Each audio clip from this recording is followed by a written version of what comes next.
Hi, it's Patrick from intensivecareathome.com.au, where we help long-term ventilated adults and children with tracheostomy to improve their quality of life, and where we also help hospitals and intensive care units to save money and resources whilst providing quality care.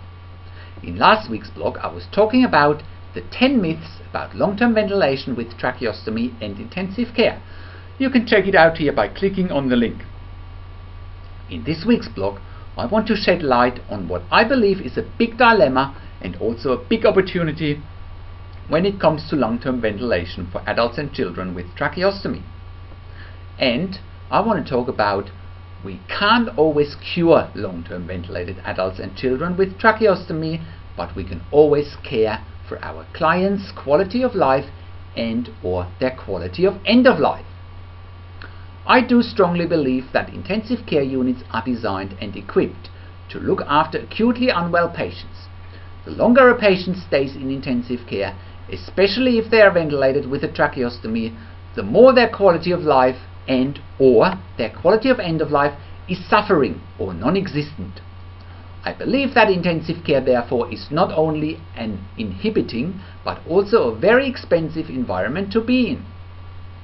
A genuine alternative therefore is to look at taking long-term ventilated adults and children with tracheostomy out of intensive care into a home care environment that offers the right support structures and also has people with the right mindset to make a smooth transition possible.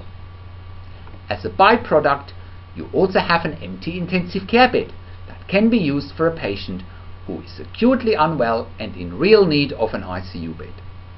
Furthermore, you'll have a nursing and medical workforce who's probably getting more excited and is more engaged when looking after more acutely unwell patients. For long-term ventilated adults and children with tracheostomy, it means that they finally get to go into their home environment where they and their families can relax and where they can enjoy a much better quality of life and or quality of end of life. The care factor in a home environment with designated intensive home care nursing services not only enhances our clients' quality of life and or their quality of end of life, it also puts a very different spin on their psychological condition by taking them out of a depressing intensive care environment.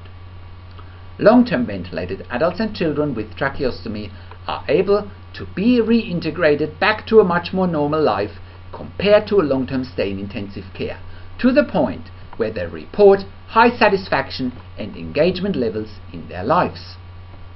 Again, this is not a theoretical care model, it's a massively successful model in many European countries such as Germany, Austria and Switzerland, and the model has also been successful in parts of the United States.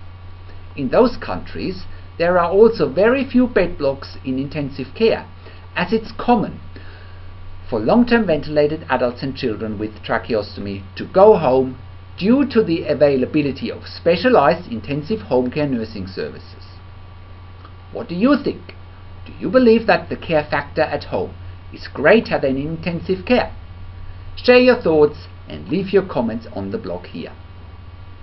If you're a health professional in intensive care and you know a long-term ventilated adult or child with tracheostomy and their family who would like to improve their quality of life and or their quality of end of life in their own home rather than in intensive care, and if your organization needs to free up your ICU beds, or if you simply have any questions, give us a call or simply reply to this email. This is Patrick Hutzel from intensivecareathome.com.au, and I'll see you again in another update next week.